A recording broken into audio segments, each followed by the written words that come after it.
이 시간에 우리 또 하나님 앞에 귀한 예배로 또 같이 함께하게 됨을 감사합니다. 또 오늘도 드려지는 예배를 통하여서 또 오늘 하나님께서 우리 가운데 주시는 그런 놀라운 은혜가 또 우리의 삶의 현장 속에 임하기를 바랍니다. 이 시간 우리 다 같이 묵상으로 기도하며 우리 1월 22일 우리 주일 예배 이 시간 드리도록 하겠습니다. 같이 묵상으로 주 앞에 나아갑니다. 보라, 내가 새 하늘과 새 땅을 창조하나니 이전 것은 기억되거나 마음에 생각나지 아니할 것이라. 너희는 내가 창조하는 것으로 말미암아 영원히 기뻐하며 즐거워할지니라. 하나님 감사합니다. 우리에게 새 날을 주시고 또한 아버지 하나님 2023년도 또 이렇게 새롭게 시작할 수 있도록 은혜를 주신 것도 감사합니다. 하나님 우리와 늘 동행하여 주시고 우리의 삶을 통하여서 또 하나님 영광 받아 주시며 우리를 구별하여 하나님의 거룩한 도구로 세워 주시옵소서. 모든 것 감사하며 또한 오늘 예배를 주 앞에 온전히 의탁하오며 사랑이 많으신 예수님의 이름으로 기도하옵나이다. 아멘. 이 시간 우리 다 같이 사도신경으로 우리의 신앙을 고백하겠습니다. 전능하사 천지를 만드신 하나님 아버지를 내가 믿사오며 그 외아들 우리 주 예수 그리스도를 믿사오니 이는 성령으로 잉태하사 동정녀 마리아에게 나시고 본디오 빌라도에게 고난을 받으사 십자가에 못 박혀 죽으시고 장사한 지 사흘 만에 죽은 자 가운데서 다시 살아나시며 하늘에 오르사 전능하신 하나님 우편에 앉아 계시다가 저리로서 산 자와 죽은 자를 심판하러 오시리라. 성령을 믿사오며 거룩한 공회와 성도가 서로 교통하는 것과 죄를 사하여 주시는 것과 몸이 다시 사는 것과 영원히 사는 것을 믿사옵나이다. 아멘.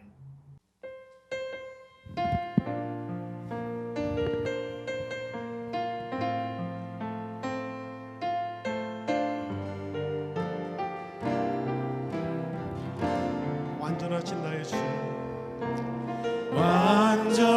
완전하신 나의 주, 의의 길로 나를 인도하소서. 행하신 모든 일 주님의 영광 다 경배합니다. 우리 다시 찬양합시다. 완전하신 나의 주, 완전하신 나의 주, 의의 길로 나를 인도하소서. 행하신 모든 일 주님의 영광 다 경배합니다. 다 경배합니다. 예배합니다. 예배합니다. 찬양합니다. 주님만 날 다스리소서. 예배합니다. 찬양합니다. 주님 홀로 높임 받으소서. 예배합니다. 예배합니다. 찬양합니다. 주님만 날 다스리소서. 예배합니다. 찬양합니다.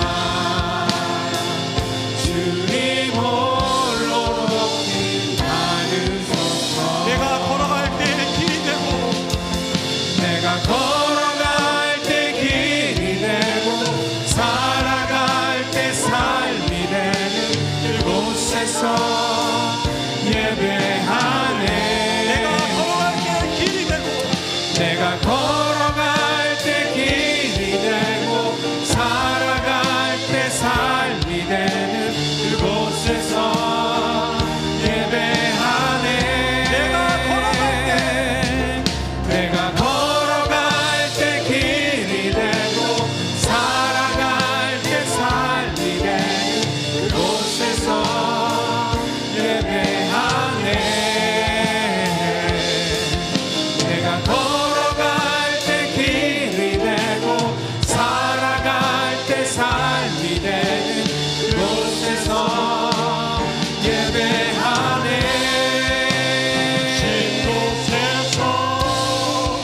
나는 예배하네. 어떤 상황에도 나는 예배하네. 부신 곳에서 나는 예배하네. 어떤 상황에도 나는 예배하네. 부신 곳에서 나는 예배하네. 어떤 상황에도 나는 예배하네. 부신 곳에서 나는 예배하네. 어떤 상황에도 나는 예배하네.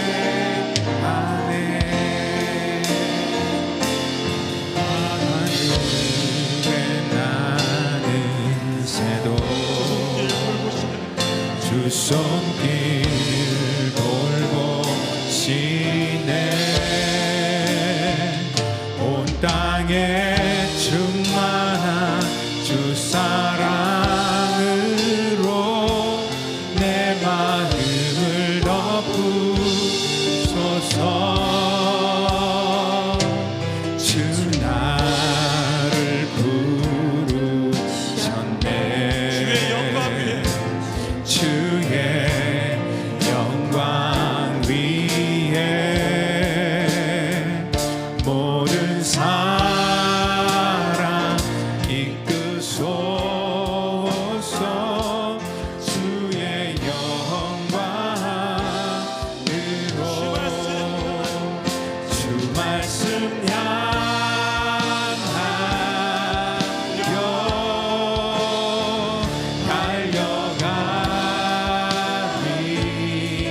달려가리라.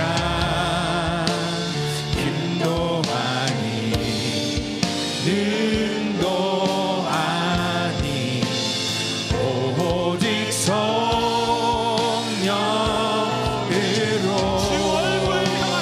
주 얼굴 향하여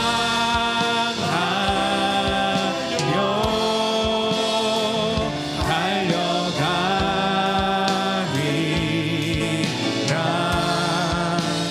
모두의 영광 안에 살게 하소서.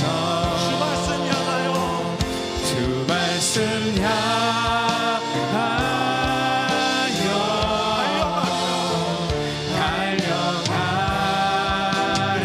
달려가리라. 힘도 아니 능도 아니 오직 성령으로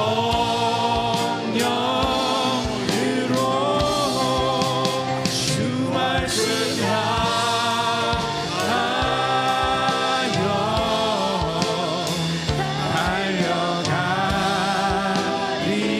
달려가리라. 모두의 영광 안에 살게 하소서.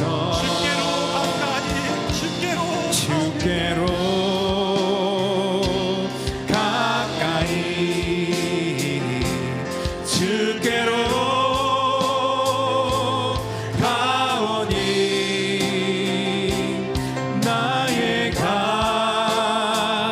길 나가도록 나와 동행하소서. 주께로 가까이 주께로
이 시간에 우리 은혜 받을 말씀은 느헤미야 10장 우리 28절로 32절 말씀이 되겠습니다. 우리 다 같이 한 목소리로 말씀 받겠습니다. 28절부터 말씀 받습니다. 그 남은 백성과 제사장들과 레위 사람들과 문지기들과 노래하는 자들과 느드님 사람들과 및 이방 사람과 절교하고 하나님의 율법을 준행하는 모든 자와 그들의 아내와 그들의 자녀들 곧 지식과 총명이 있는 자들은 다 그들의 형제 귀족들을 따라 저주로 맹세하기를 우리가 하나님의 종 모세를 통하여 주신 하나님의 율법을 따라 우리 주 여호와의 모든 계명과 규례와 율례를 지켜 행하여 우리의 딸들을 이 땅 백성에게 주지 아니하고 우리의 아들들을 위하여 그들의 딸들을 데려오지 아니하며 혹시 이 땅 백성이 안식일에 물품이나 온갖 곡물을 가져다가 팔려고 할지라도 우리가 안식일이나 성일에는 그들에게서 사지 않겠고 일곱째 해마다 땅을 쉬게 하고 모든 빚을 탕감하리라 하였고 또 스스로 규례를 정하기를 해마다 각기 세겔의 3분의 1을 수납하여 하나님의 전을 위하여 쓰게 하되 이 시간에 우리 리더가 된다는 것은 이라는 제목을 가지고 또 우리 2023년도를 시작하면서 우리 신년 말씀을 같이 나눴는데요. 오늘도 또 이 느헤미야 말씀 같이 나누도록 하겠습니다.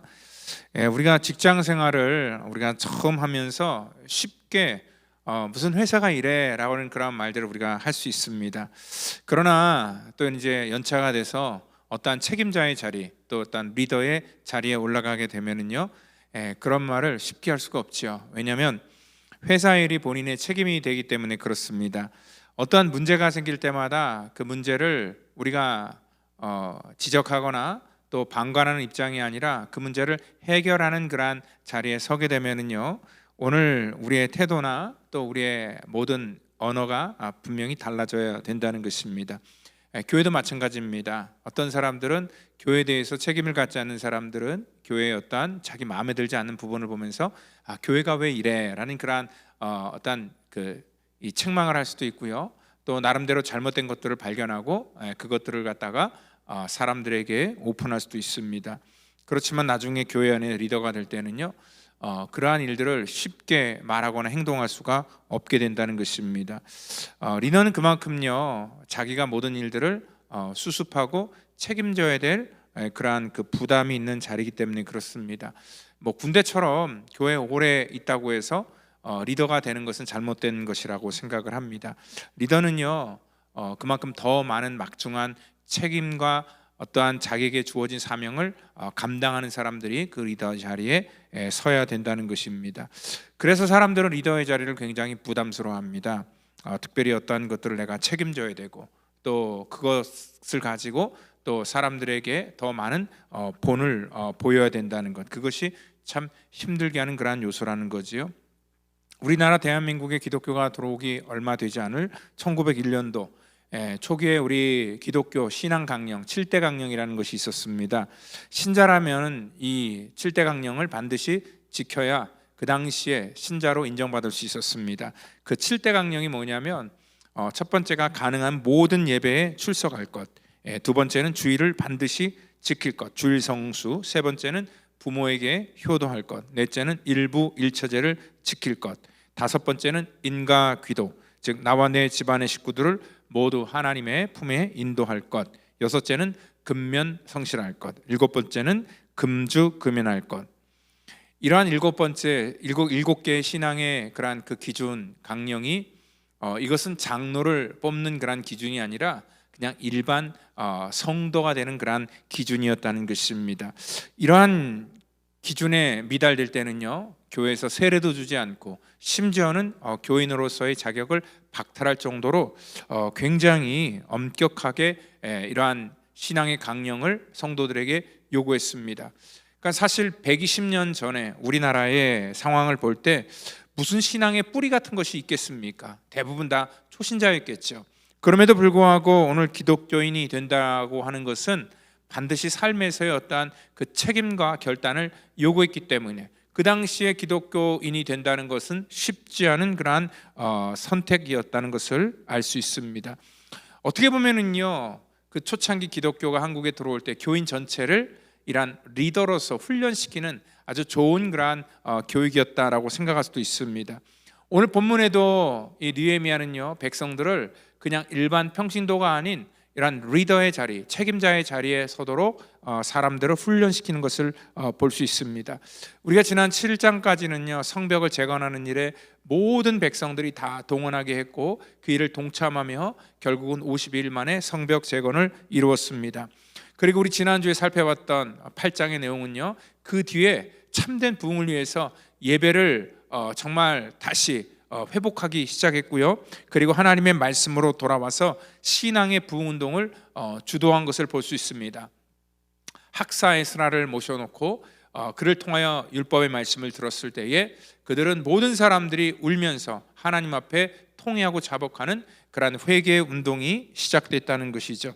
그리고 또한 말씀에 갈급한 사람들에게 하나님의 말씀이 들려지는 그런 놀라운 역사가 있었다는 것입니다. 그 뒤에요, 그들은 지키지 않았던 절기인 그러한 초막절을 지키기를 시작했고요. 우리가 9장 말씀은 강의하지 않았지만 그들은 철저하게 하나님 앞에 금식하면서 자기의 죄를 회개하는 그러한 신앙의 놀라운 부흥의 운동을 했다는 것입니다. 오늘 10장에 가서는요, 이러한 부흥의 이러한 결말의 요소가 우리 가운데 나오게 되는데요, 우리가 아무리 은혜를 받았어도요, 그 은혜를 그냥 흐지부지하게 흩어지게 만들 수도 있다는 것입니다. 사실 눈물만 흘린다고 회개가 아닌 것이죠. 그리고 또한 우리가 깨닫고 각성한다고 그것이 회개가 아니라는 것입니다. 우리는요, 이 땅 가운데 깨달을 수 있고 또한 느낄 수도 있지만 이 모든 것들이 우리의 삶의 결실로 나타나고 결심으로만 끝나는 것이 아니라 우리의 삶의 모습으로 그 결심한 내용들이 드러나야 된다는 것입니다. 2023년도로 시작하면서 많은 사람들이 새해를 시작하면서 어떠한 각오를 했을 겁니다. 그렇지만 여러분 중 과연 얼마나 여러분들이 갖고 있었던 그러한 그 각오를 지금 계속 유지하고 있습니까? 우리가 흔히 작심삼일이라고 하는 그런 말처럼 어떤 분들은 벌써 이미 마음 먹었던 그러한 것들을 포기한 그러한 분들도 아마 계실 겁니다. 그런 면에 있어서 느헤미야는요, 백성들이 이렇게 회개 운동을 하고 또한 자기의 신앙의 각성을 한 다음에 이러한 것들을 그의 삶 속에서 결단할 수 있도록 또 생활 속에서 지킬 수 있도록 굉장히 용의 주도하게 모든 것들을 이끌어 나가는 것을 볼 수 있습니다. 그러니까 감정적인 깨달음을 통하여서 깨닫게 되었을 때 이것들이 우리의 의지적인 순종을 통하여서 또한 지속적인 실천을 통하여서 이것들이 실현되기를 정말 그가 계획을 했다는 것입니다. 그러니까 실천이 없는 그러한 계획은요, 탁상공론에 불과하다는 것을 느헤미야가 너무나 잘 알고 있습니다. 아무리 좋은 아이디어가 있어도요, 또 아무리 좋은 그러한 계획이 있어도 그것을 실행할 때 그것이 빛을 발하는 것이지, 마치 그 구슬도 서말이라 꿰어야 보배가 되는 것처럼 아무리 우리가 좋은 아이디어나 깨달음이 있어도 그것들이 삶 속에서 실천이 되지 않을 때는 아무런 능력이 되지 않는다는 것입니다. 여러분들, 느헤미야는 목회자가 아닙니다. 느헤미야는 행정가입니다. 때로는요, 목회자가 할 수 없는 이러한 조직적인 일들을 오늘 이 느헤미야는 탁월한 행정력을 가지고 이 모든 백성들을 올바른 방향으로 이끌어 나가는 것을 볼 수 있습니다.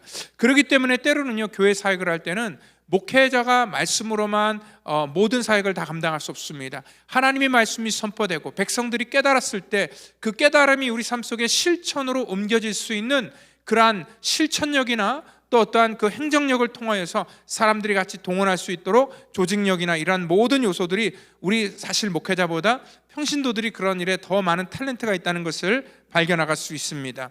느헤미야는요, 이러한 면에 있어서 오늘 백성들이 이렇게 회개운동으로 끝나는 것이 아니라 그 회개한 내용들을 전부 다 기록하고 그것들을 서명하게 만든다는 것이죠. 그런 면에 있어서 느헤미야가 바로 용의 주도한 그런 지도자였다라고 이렇게 말할 수 있습니다. 그러니까 앞에 느헤미야 9장 38절을 보면은 백성들이 전부 다 회개를 하게 됩니다. 그 38절에 그래서 느헤미야가 우리가 이 일로 말미암아 이제 견고한 언약을 세워 기록하고 우리 방백들과 레위 사람들과 제사장이 다 임봉하였다 얘기를 합니다. 오늘 그들이 세운 그러한 잘못됐던 그러한 모든 것들을 다시 회개하고 뉘우치고 다시 언약을 세웠다 그럽니다. 결심을 했다는 것입니다. 그리고 또 임봉했다는 것은 뭐냐면 그들이 다 서명을 했습니다. 그리고 오늘 10장 1절부터 27절까지 이름들이 쭉 등장하는데요, 누가 거기에 사인을 했는지, 누가 거기에 서명을 했는지에 대한 그런 기록이 나와 있는 것을 볼 수 있습니다. 1절부터 27절까지의 내용 중에 총 84명이 등장하게 되는데요, 모두가 다 지도자들의 그런 이름들입니다. 그러니까 1절부터 8절까지는 어떤 그 제사장의 이름들이 많이 등장돼 있고, 또 9절부터 14절까지는 레위 사람들, 그리고 또한 그 위에 27절까지는 백성의 두령들의 이름이 쓰여 있는 것을 볼 수 있습니다. 그리고 이러한 제사장이나 모든 리더들의 이름이 쓰여 있기 전에 가장 제일 먼저 그 임봉한 자는 히가랴의 아들 총독 느헤미야와 시드기야, 이렇게 나와 있습니다. 가장 먼저 느헤미야가 자신이 먼저 사인을 했다는 것을 볼 수 있습니다. 여러분들, 오늘 바로 이러한 지도자가 누구냐면요, 이러한 일에 가장 먼저 책임을 지는 사람이 지도자라는 것입니다.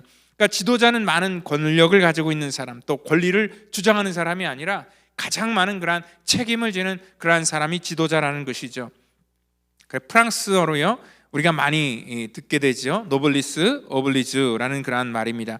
노블리스 오블리주라는 그러한 말은요, 귀족은 더 많은 그러한 오블리게이션, 그러니까 책임을 가지고 있다라는 그러한 의미라는 것입니다. 이 말이 등장한 것은 프랑스 칼레의 시민이라는 말 속에서 나왔는데요, 그러니까 영국과 프랑스 사이의 그 100년 전쟁의 그러한 막바지인 1447년에 영국군이 칼레시를 포위했습니다. 그러니까 프랑스 지역에 있는 칼레시를 포위하고 그 성을 함락할 그러한 지경 앞에서 이 영국군은 항복 조건을 제시를 하는데, 그 당시에 시민 6명의 모자와 신발을 벗고 영국 왕에게 성문 열쇠를 바친 다음에 그 6명은 교수형을 당해야 된다라는 그러한 이 조건을 걸었습니다. 여러분들, 이 항복 조건에 사실 어떠한 사람 나서기가 굉장히 두려웠을 텐데, 그 당시에 이 프랑스의 그 도시의 부자, 시장, 귀족, 어떤 사회 지도층 인사가 발벗고 나서서 자기가 그 6인에 들어가겠다라고 이렇게 자원을 했을 때, 오늘 영국 왕 에드워드가 그 얘기를 듣고 에드워드 3세가 그 사형 집행을 취소했다라. 그래서 오늘 그 칼레의 시민 정신은요, 이 사회 속의 리더가 어떠한 사람인가를 알려주고 있다는 것이죠. 그러니까 더 많은 리더는요, 더 많은 그런 책임을 감당해야 된다는 것이죠.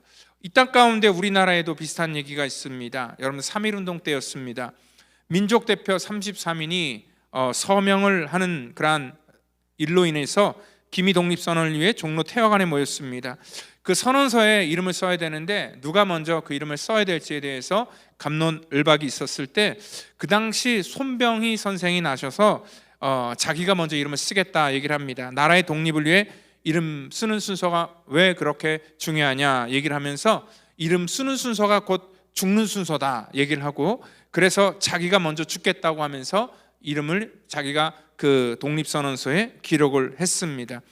여러분들, 그 지도자는요, 그만큼 자기가 모든 것들을 책임지겠다, 그리고 또 자기가 서명을 하고 그 서명한 거에 약속을 실행하는 사람, 그 사람이 바로 지도자라는 것입니다.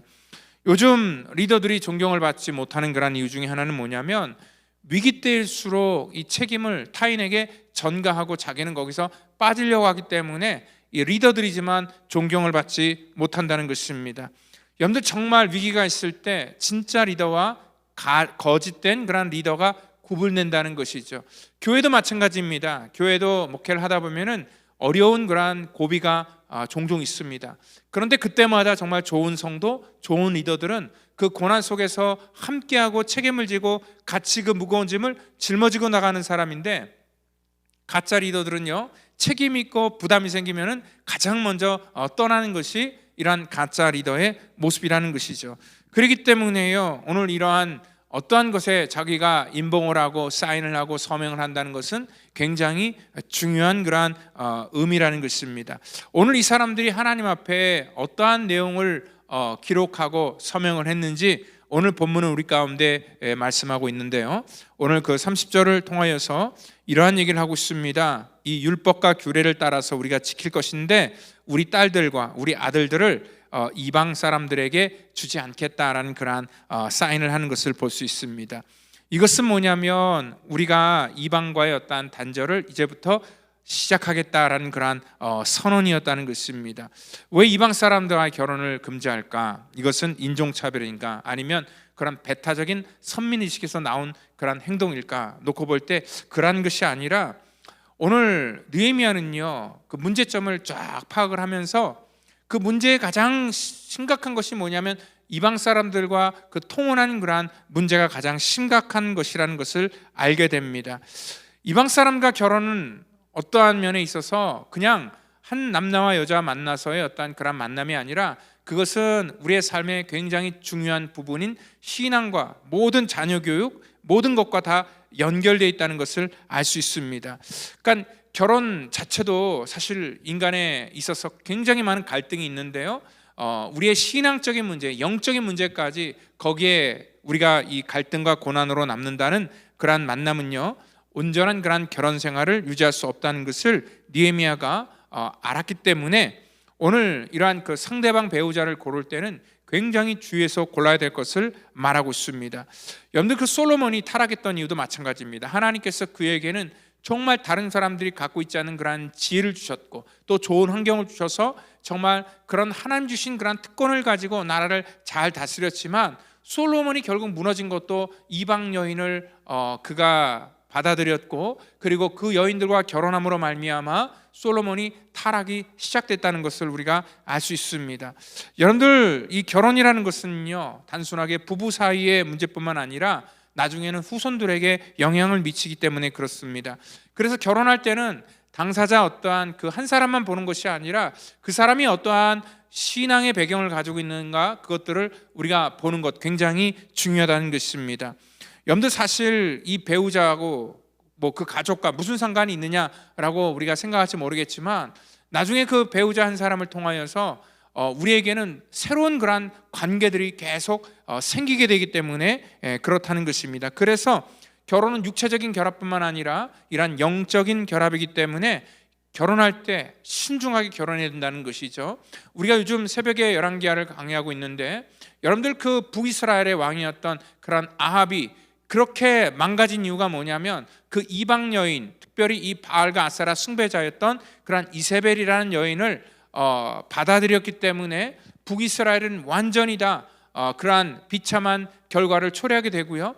그리고 나중에는요 이 그 아합과 이세벨 사이에 난 그러한 아달랴라는 그러한 여인이 결국은 남유다의 왕가와 결혼을 하고 그 자기 딸을 그쪽에 시집 보내면서 그 아달랴라는 그러한 여인 때문에 완전히 그 남쪽 그러한 유다 지역도 쑥대밭이 되는 것을 볼 수 있습니다. 그러니까 한 사람의 여자가 들어와서 가문 전체뿐만 아니라 예수 그리스도가 이 땅 가운데 오는 그러한 거룩한 믿음의 그러한 계보인 다윗의 혈통까지 완전히 다 끊는 그러한 놀라운 아주 영향력, 파괴력을 펼쳤다는 것을 볼 때에 그것은 단순히 한 사람을 받아들이는 그러한 문제가 아니라 그 문제는 우리의 가정과 모든 삶 속에 심각한 영향을 줄 수 있는 그러한 문제라는 것을 우리가 결단코 잊지 말아야 된다는 것입니다.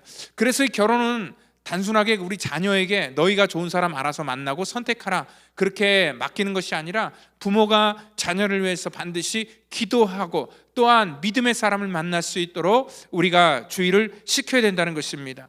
남자들에게 이 결혼할 때 배우자를 고르는 그런 우선순위는 신앙도 아닙니다. 그리고 또한 그 사람이 갖고 있는 어떤 그 배경도 아닙니다. 성격도 아닙니다. 남자들은 대부분 보면은 어떤 외모를 굉장히 중요하게 생각합니다. 그래서 물으면 항상 끝에 보면 이쁘냐라는 그런 질문을 하게 되는 것이죠. 왜냐하면 어떤 그 인간의 본능 또 인간의 본능이 바로 그러한 것들을 요구하기 때문에 그렇습니다.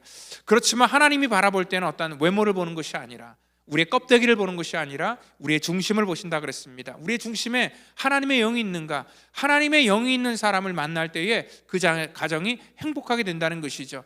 그리고 그 당시에 이방 사람들을 바라볼 때에 그 이스라엘의 여자들보다 훨씬 더 매력적이었기 때문에 그 이방 여인의 그러한 외모에 빠져서 많은 그러한 하나님의 백성들이 이방 여인들을 연애를 하고 또 결혼을 하고 그래서 이방 문화가 그대로 그들의 가정 속에 흡수되었다는 것을 우리가 알 수 있습니다.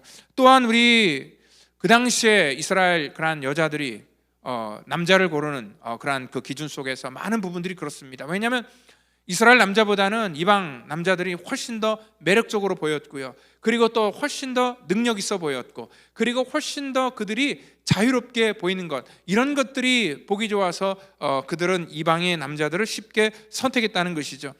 남자들은 여자들을 고를 때 외모를 많이 이렇게 따진다면, 여자들은 남자를 소개받을 때 주로 묻는 그러한 것이 뭐 신앙이 어떠냐, 뭐 성격이 어떠냐, 뭐 이런 것보다 더 중요한 게 뭐냐면 직업이 뭐냐, 연봉이 뭐냐, 이런 것들을 더 많이 따지게 되죠. 아니면 그 유대 처녀들은요, 아마도 그 남자를 통해서 경제적인 그러한 윤택함, 또 세상적인 즐거움, 이런 것들을 선택하지 않았나 볼 수 있습니다. 그래서 결혼을 보면은 그 사람의 어떤 그 신앙의 지수를 우리가 알 수 있습니다. 성경은 먼저 선결혼 후 신앙을 절대로 가르치지 않는다는 것입니다. 오늘 느헤미야는 이러한 인간의 연약함, 본능을 알았기 때문에 이걸 아예 그냥 제도적으로 만드는 그러한 결단을 합니다. 그래서 오늘 느헤미야는요, 백성들과 또한 그 리더들에게 신앙의 수수성을 유지하기 위해서 가장 기본적인 이방인과의 그러한 통혼을 금지시켰던 것입니다. 그리고 그것을 결단하라라고 백성들에게 요구하고 있습니다. 왜 이러한 요구를 했냐면, 실질적으로요, 느헤미야 13장 28절을 보면은 대제사장 엘리야십의 손자 요아다의 아들 하나가 호론 사람 산발랏의 사위가 되었다라는 그러한 기록이 있습니다. 이 산발랏이 누구입니까? 느헤미야의 대적자고 또 성벽 재건하는 가장 중심에 선 그런 방해자가 바로 이 산발랏이었습니다. 그런데 이러한 산발랏을 왜 대제사장의 가문에서 사위로 받아들였을까? 그 사위로 받아들인 것은 단순한 이유입니다. 그 사람이 힘과 권력을 갖고 있기 때문에 그렇습니다. 대제사장인데도 그 대제사장의 가문이 이러한 힘과 권력을 중요하게 생각하는 그러한 사회 문화가 있었기 때문에 느헤미야가 이러한 문제를 가지고 리더들에게 강력하게 그들의 헌신과 강요를 지금 요구하고 있다는 것을 볼 수 있습니다. 그리고 또한 느헤미야는요, 안식에 대해서 굉장히 강조하고 있습니다. 오늘 읽었던 본문 31절을 보면, 혹시 이 땅 백성이 안식일에 물품이나 온갖 곡물을 가져다가 팔려고 할지라도 우리가 안식일이나 성일에는 그들에게서 사지 않겠다라고 이렇게 얘기를 하고 있습니다. 주의를 지키는 것이 성도의 가장 신앙의 의무입니다. 우리가 하나님 앞에 예배를 드리지 않고, 또한 우리가 주일을 성수하지 않고 우리가 신앙인이라 우리가 말할 수 없기 때문에 그렇습니다. 그래서 느헤미야는 가장 기본 중의 기본인 그러한 예배를 드리는 삶의 중심으로 모든 것들을 바꾸기 위해서 안식일을 거룩하게 지킬 것을 요구하고 있습니다.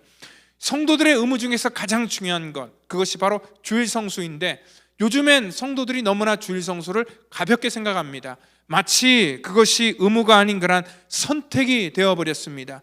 그래서 정말 이렇게 주일을 어떻게 대하는가를 바라보면서 그 사람이 리더가 될 수 있는가 될 수가 없는가를 판별하는 그런 기준이 되었다는 것이죠.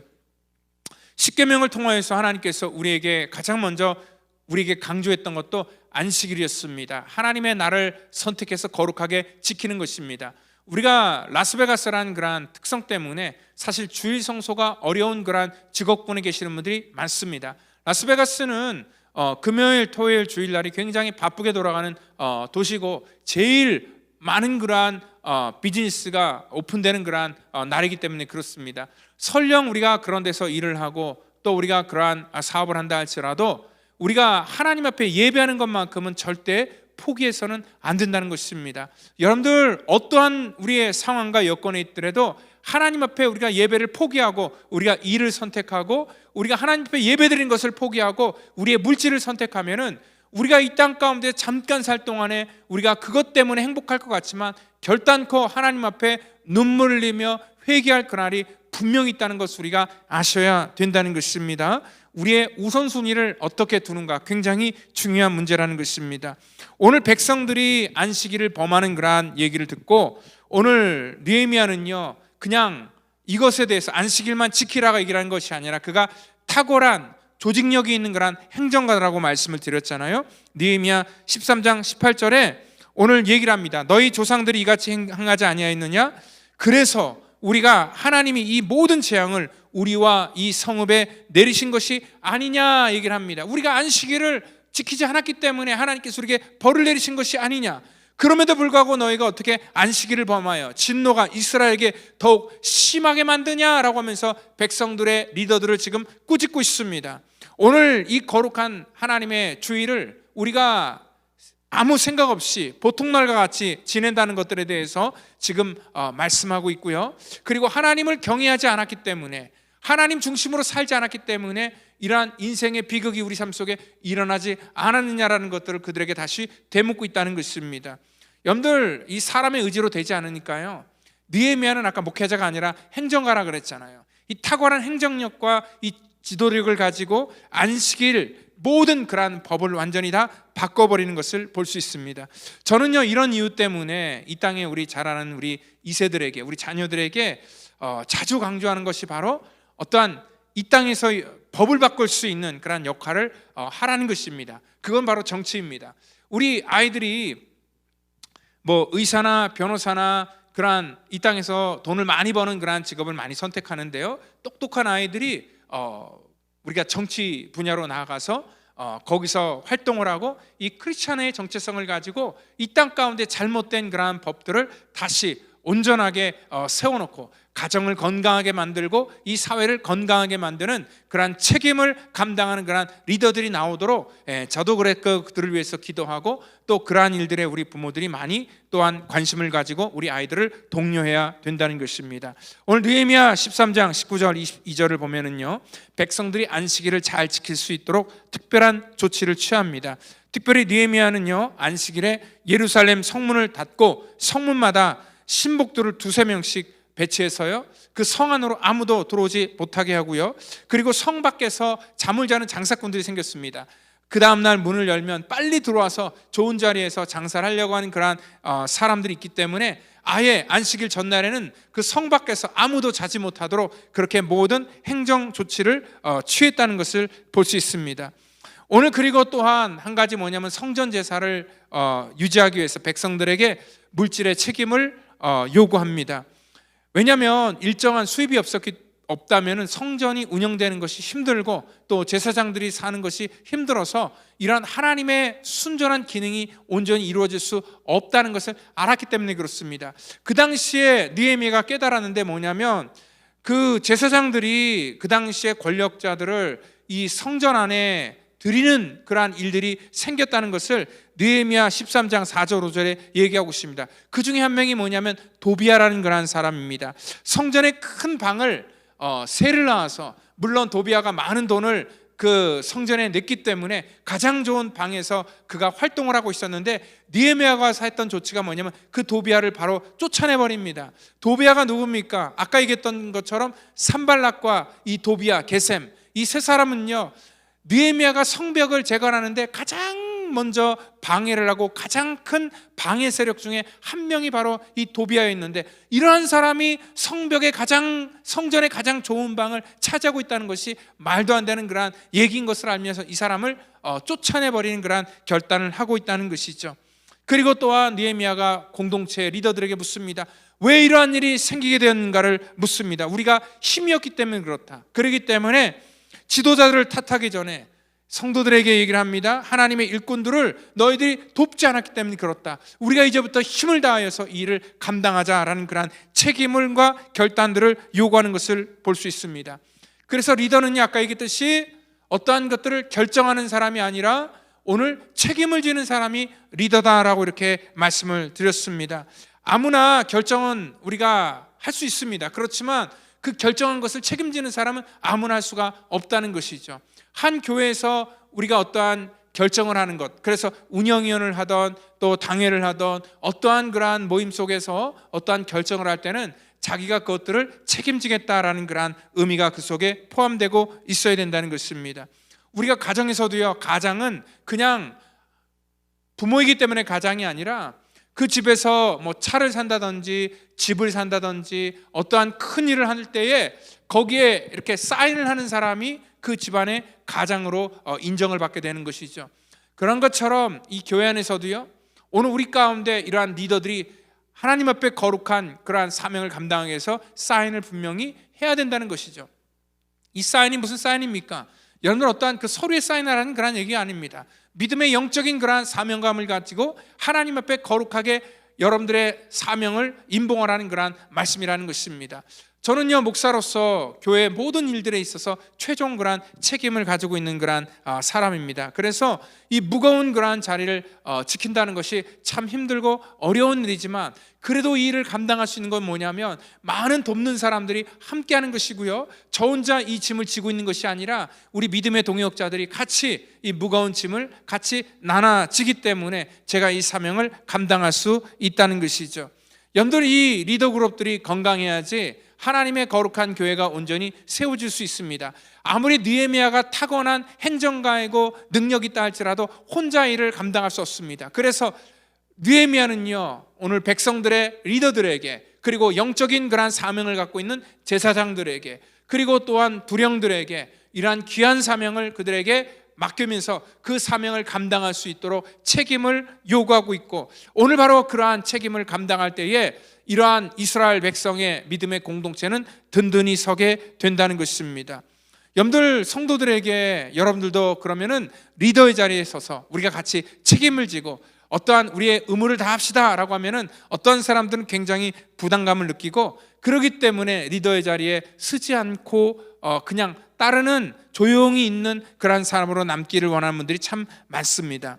여러분, 그런데 우리가 리더의 자리에 서게 되면은요, 그게 책임 있는 자리고 부담 있는 자리고 힘든 자리지만 또 하나의 축복이 있습니다. 그 자리가 바로 복된 자리이기 때문에 그렇습니다.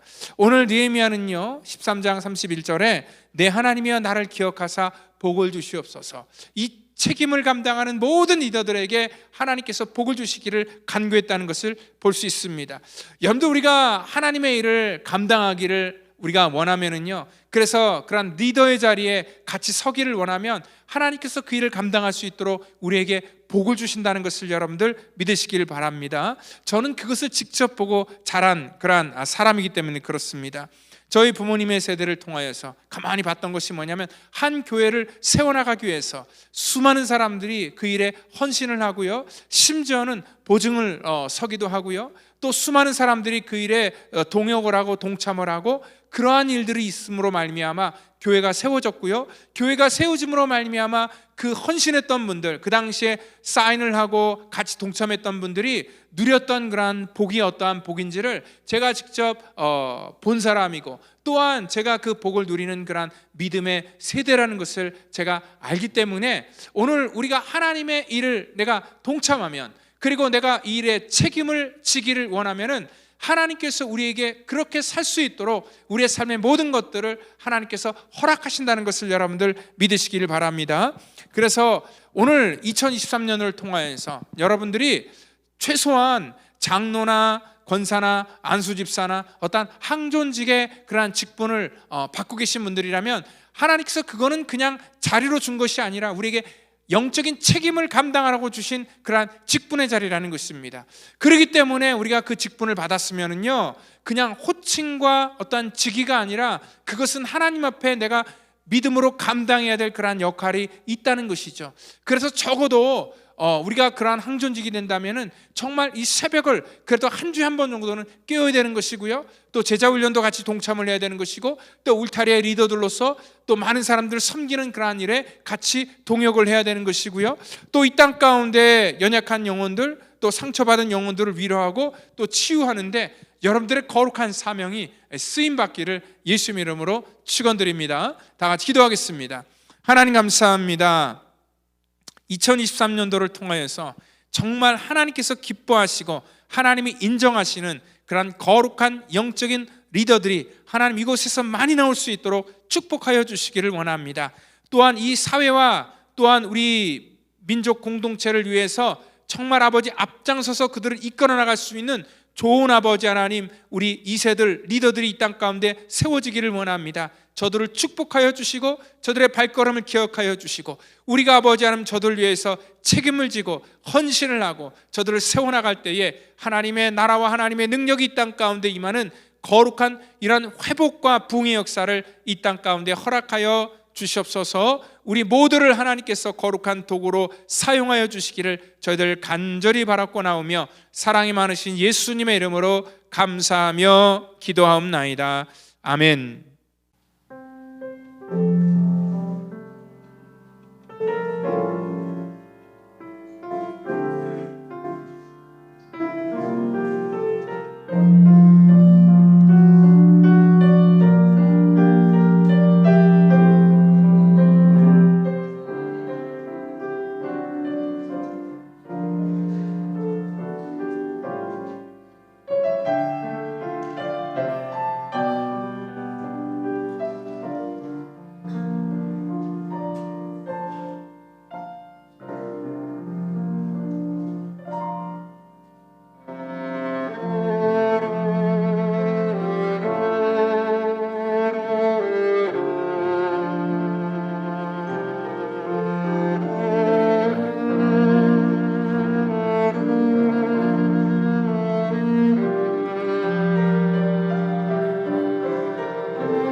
우리 다 같이 드린 예물을 위해서 기도합니다. 하나님 감사합니다. 우리 사랑하는 성도들이 또 믿음으로 귀한 예물을 구별하여 주 앞에 올려드립니다. 하나님께서 우리의 삶 속에 주신 삶의 열매이고 또 하나님께서 우리에게 맡겨주신 우리의 믿음의 분복들입니다. 하나님, 이 모든 것들이 주께로부터 왔기에 11조로 또 감사의 조건들을 주셔서 감사 예물로, 또한 선교와 구제 예물로, 또한 이 땅 가운데 아버지 여러 가지 제목을 다하여 줄인 우리의 모든 마음과 정성을 받으시고 우리를 하나님의 거룩한 축복의 도구로 사용하여 주시옵소서. 감사하며 예수님의 이름으로 기도하옵나이다. 아멘.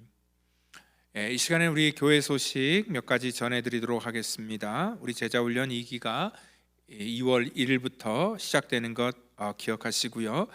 오전 10시, 또 오후 1시, 그리고 오후 6시 이렇게 세 클래스가 진행되는 것 기억하시기를 바랍니다. 그리고 우리 오늘은 우리 민족의 명절인 그런 구정입니다. 오늘 구정을 맞이해서요, 특별히 우리 예배 후에 척사대회가 있습니다.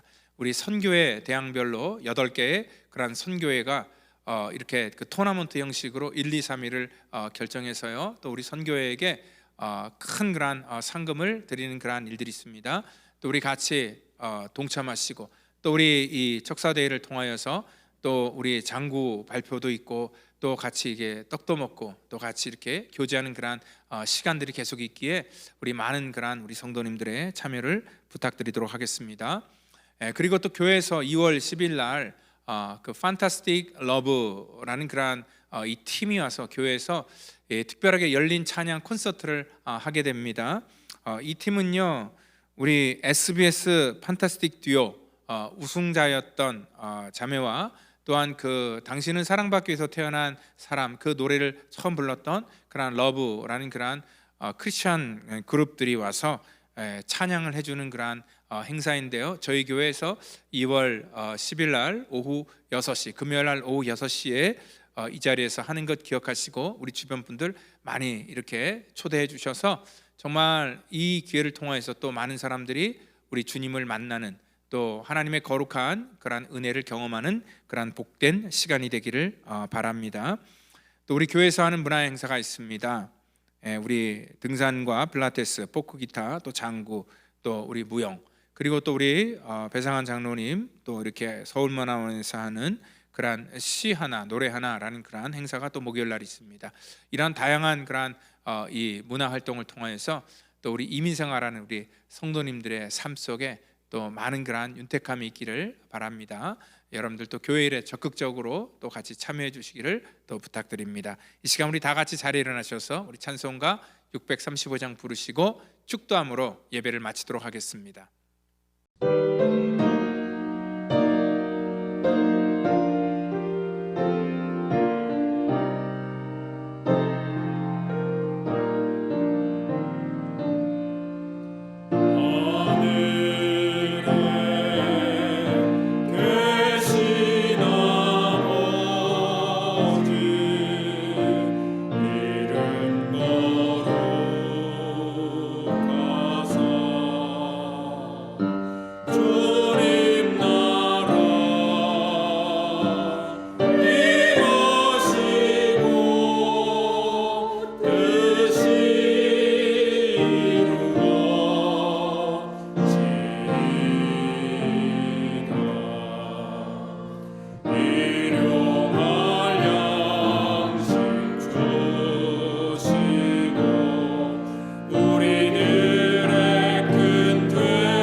다 같이 기도합니다.